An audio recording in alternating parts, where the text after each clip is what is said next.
Good morning, everyone. Today we are going to study about types of sentences, and these are the second types of sentences. We have already discussed about assertive and imperative sentences. Today we are going to discuss about interrogative and exclamatory sentences. First of all, interrogative sentences. Interrogative sentences, these sentences are basically used to ask questions. So any type of question if you are posing, then then that can be called an interrogative sentence. So any sentence which you use to pose a question or ask something to someone, then it is a interrogative sentence. Example: have you completed your work, and where are you going? So in these two sentences, first of all we have to notice one thing: what is the structure of interrogative sentence. See, the structure of interrogative sentence is fundamentally different from assertive sentence. In assertive sentence we have seen that the subject is followed by auxiliary verb. So the auxiliary verb comes after the subject. See, when I say auxiliary verb, I also mean helping verbs. Both helping and auxiliary verbs are one and the same thing. Okay, so if you notice here in interrogative sentence, there is a difference. In interrogative sentence, the auxiliary verb have is leading the subject you. So the you is following the subject follows the auxiliary verb always. So whether it is a question that begins with the auxiliary verb, or is it a question with which begins with WH type question. Okay, in both the cases you will note that the auxiliary verb is leading the subject. Okay, and it always a question interrogative sentence always ends with a interrogative sentence always ends with a कहते हैं this question mark. The question mark should always be there at the end of an interrogative sentence. Second, depending upon the type of answer that can be given to a sentence, can be given to a question, there are two types of interrogative sentence. So first of all, I want you to read these examples. For example, let us read the first two examples first. Is it your book? Are you coming to the party? So suppose if someone is asking these questions to you, how will you answer? You will simply say yes, I am coming to party, or you will say no, I am not coming to the party, or you will say no, it is my book, it is not my book, or you will say yes, it is my book. Whereas in the last two examples, where do you live, what is your name? So you will have to give your name, you have to tell your name. You cannot answer these questions using yes or no. There has to be a definite answer to this question. So depending upon the kind of answer that can be given to a question, the interrogative sentence can be divided into two parts, that is yes or no type question and WH type question. In case of yes or no type question, the answer can be given in yes or no. So the first two examples, if you see, are both yes yes or no type question, whereas the second two examples, last two examples are कहते हैं WH type questions. They always begin, the WH type questions always begin with the interrogative pronoun. What is an interrogative pronoun? For example, what, where, how, which. These are all examples of interrogative pronoun.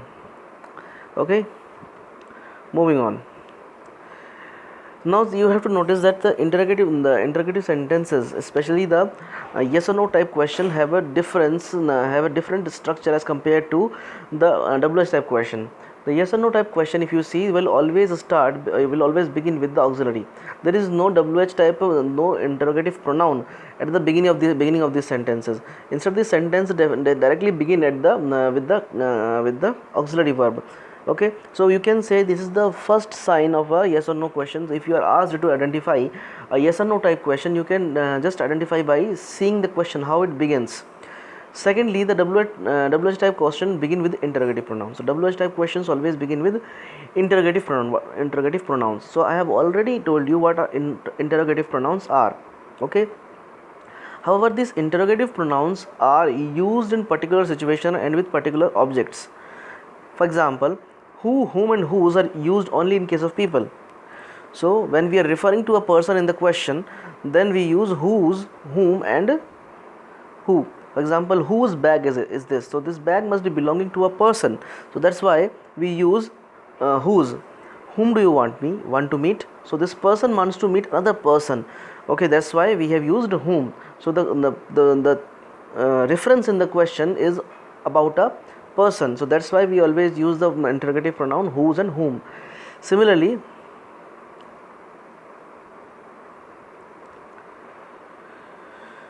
interrogative pronoun who is used as a subject and whom is used as an object. So whenever you are using who and whom, you should always keep in mind, you should oh shit you should always keep in mind that who refers to subject, whereas whom is used for object. For example, who called you and whom are you calling? So there's a difference in both these example, if you'll note. For example, in the first sentence you see there is a जिसके बारे में बात हो रही है, he is the doer of the action, the person about whom we are calling, saying that who called you.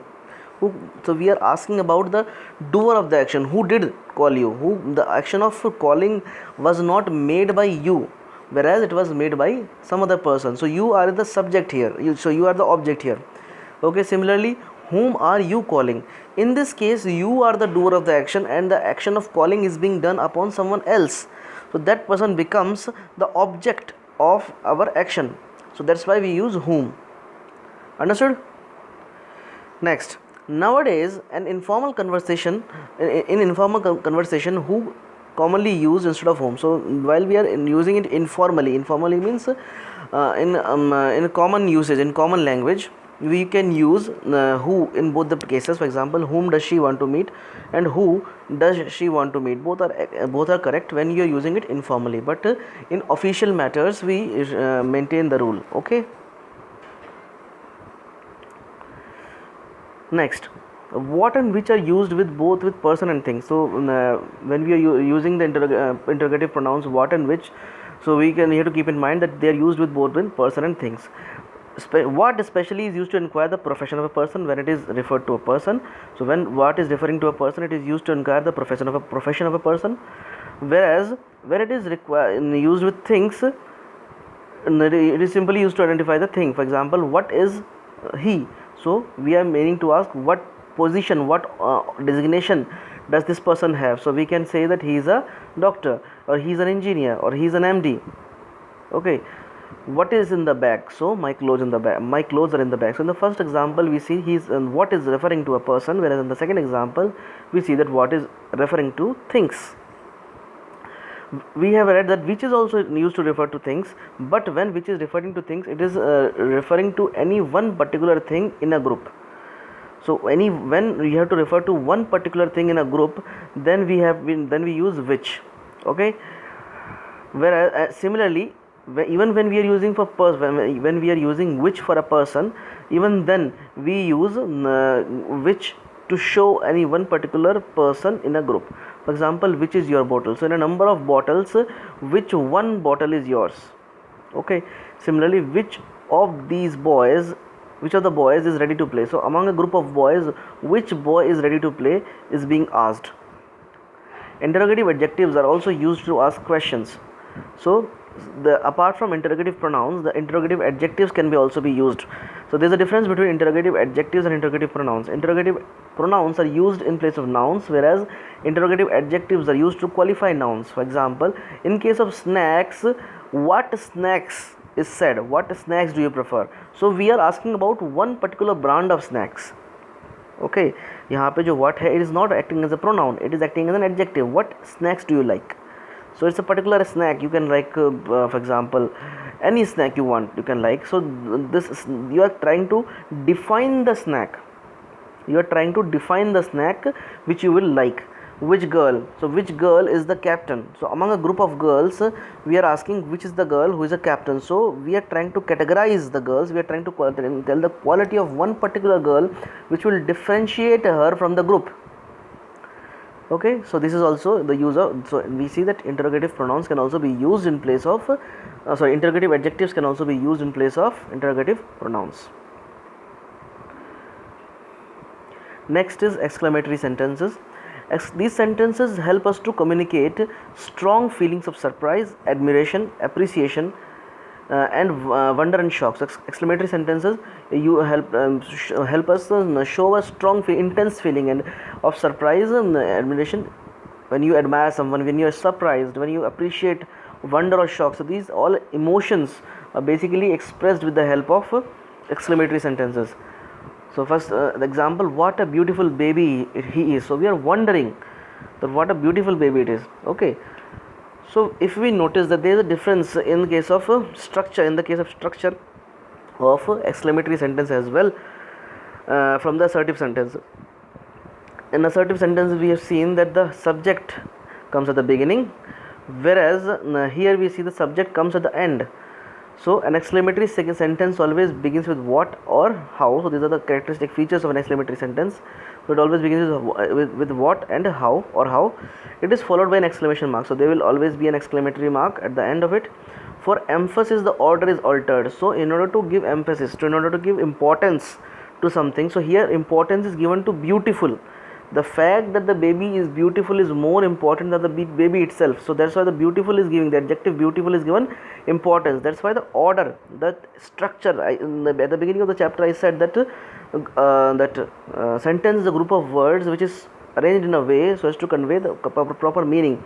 Okay, so this arrangement is changed in order to emphasize, to give importance to a certain aspect of the noun. So here the aspect of the noun baby which is to be emphasized is beautiful. Okay, so that's why the order, the structure, the arrangement is altered, is changed. So we can change the normal assertive sentences into exclamatory sentences as well. For example, he is a beautiful baby. So here he is the subject, he is the subject, is the verb, auxiliary verb, a is, and a beautiful baby is the rest of the sentence, the predicate. Okay, so when we change the sentence, so we see in exclamatory what a beautiful baby he is. So here what we see is a new word that is added. A beautiful baby is the same, whereas he is used as the last. So he is this, after the adjective we use he, the subject, and after that is the auxiliary. Similarly, assertive sentence, the painting is wonderful.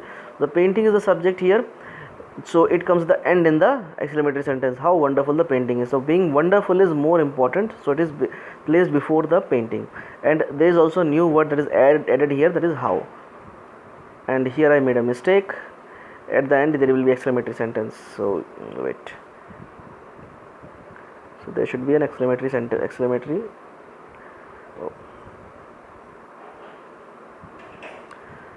mark at the end. So that's all. I hope you have understood. If you have any doubt, you can come ask me. That's all for today. Thank you.